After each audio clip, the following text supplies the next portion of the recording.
পাঞ্জাবের ছামেলি স্টেশনে police inspector পবনের 40তম জন্মদিন পালন করছিল তার টিম, যার ব্যবস্থা করে তার বিশ্বস্ত কনস্টেবল অশোক। পবনরা মূলত রিমা নামে এক সিনিয়র জার্নালিস্টের প্রোটেকশন দিতে এসেছিল, কিন্তু ট্রেন থেকে রিমাকে নিয়ে যাওয়ার পথে একদল দুষ্কৃতী তাদের ওপর এলোপাতাড়ি গুলি চালায়। হামলায় রিমা ও তার ড্রাইভার মারা যায় এবং অশোকের হাতে গুলি লাগে। আনন্দ আশ্রমের প্রতিষ্ঠাতা প্রভাবশালী আনন্দশ্রীর বিরুদ্ধে নাবালক নিখোঁজের তদন্ত করছিল রিমা, তাই সবাই আনন্দকেই সন্দেহ করে।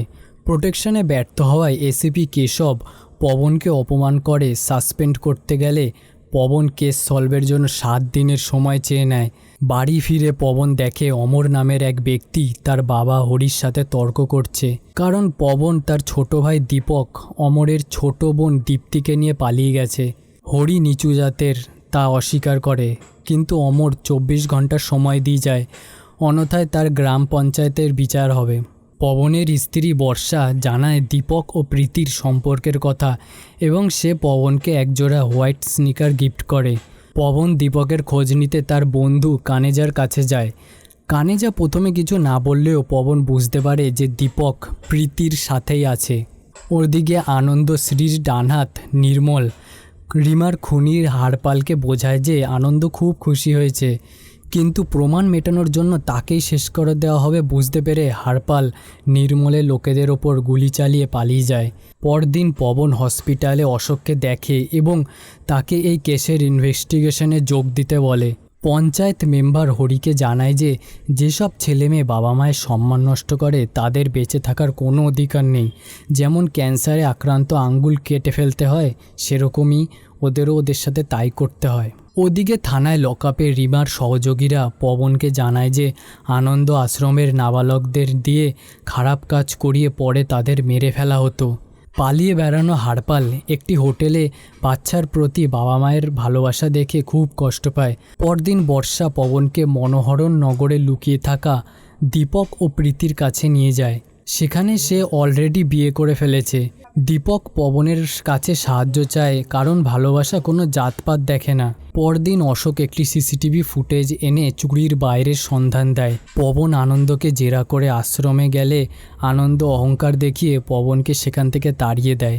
গ্রাম পঞ্চায়েতে অমরদের সাথে হরির তর্ক হয় এবং হরি নিজের সম্মান বাঁচাতে ছেলেকে মারতেই প্রস্তুত হয়ে যায়। ওদিকে এসিপি কেশব পবনকে ধমক দেয় এবং বলে যে আনন্দের পেছনে না ঘুরে রিমার আসল শুটার হারপালকে খোঁজো, এই নাও তার ছবি। হারপাল একজন নাবালক এবং স্কুলের শিক্ষকের ছেলে। পবন অশোককে জানায় দীপক মনোহরণ নগরে আছে এবং তাকে সেফলি শহর থেকে বের করতে হবে।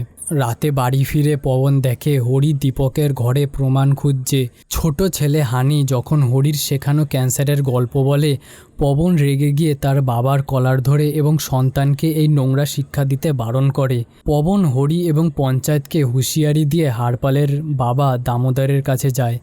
দামোদর জানায় 10 বছর বয়সে হারপালকে আনন্দের আশ্রমে দিয়ে এসেছিল। পবন তাকে আনন্দের বিরুদ্ধে নিখোঁজ ডায়েরি করতে বলে, যাতে সে তার ছেলেকে বাঁচাতে পারে। অশোক ঝুঁকি নিতে না চাইলেও পবন একাই লড়াইয়ের সিদ্ধান্ত নেয় এবং পুলিশ বাস থেকে হারপালকে আটক করে। হারপাল স্বীকার করে যে আনন্দ তাকে প্রতি রাতে নির্যাতন করত এবং সে কথা দিয়েছিল যদি সে রিমাকে মারে তবে সে তাকে ছেড়ে দেবে এবং বাড়ি যেতে দেবে।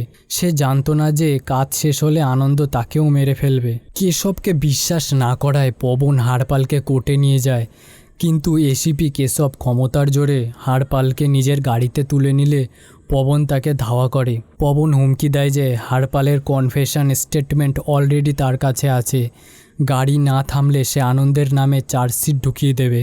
বাধ্য হয়ে কেশব হারপালকে ছেড়ে দেয়।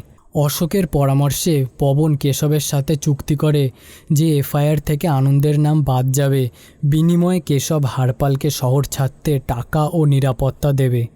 অশোক হারপালকে বর্ডার পার করার দায়িত্ব নেয় এবং দীপককে কানাডায় থাকা তার এক রিলেটিভের খালি বাড়িতে শিফট করার আইডিয়া দেয়। চুক্তি মতো কেশব প্রেস মিট করে আনন্দের নাম সবার কাছে বলে দেয়। পবন দীপক ও প্রীতিকে নতুন সেফ হাউসে রেখে চিরদিনের মতো যোগাযোগ বিচ্ছিন্ন করতে বলে, যাতে কেউ তাদের ট্র্যাক না করতে পারে। পঞ্চায়েতের সভায় অমর এক কিলারকে নিয়ে আসে, কিন্তু হরি বলে ছেলেকে সে নিজের হাতে মারবে। ওদিকে হারপালের ফোন বন্ধ দেখে পবন কেশবকে হুমকি দেয়, হারপালের সাথে কথা বলতে না পারলে তোর মুখে গুলি করব। ভয়ে কেশব আনন্দের কাছে ছুটে যায়। আনন্দের লেটার উদ্ধার করতে নির্মল পবনের বাড়িতে এসে মারধর শুরু করে এবং জানায় হারপালকে তারা অনেক আগেই মেরে ফেলেছে।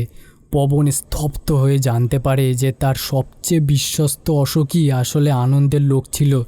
বর্ডার পার করার আগেই সে নিজেই হারপালকে গুলি করে মেরেছে। নির্মল পবনকে সকালের মতো কনফেশন লেটার জমা দিতে বলে। রাতে বর্ষার কথায় পবন বুঝতে পারে এক বাবা তার সন্তানকে মারতে ঘুরে বেড়াচ্ছে, আর এক বাবা গুন্ডার হাতে মার খাচ্ছে। নিজের কর্তব্য পালনে পবন লেটার ও রিভলভার নিয়ে অশোকের মাধ্যমে নির্মলদের সাথে সমঝোতা করতে গিয়ে হাত জোর করে ক্ষমা চায়। নির্মল যখন হাসছিল, পবন হঠাৎ করে নির্মল ও তার সহযোগীদের শ্যুট করে মেরে ফেলে। এরপর সে অশোককে লাথি মেরে জানায় সে তার বেইমানির কথা অনেক আগেই জেনে গেছে এবং সে তাকেও গুলি করে মেরে ফেলে।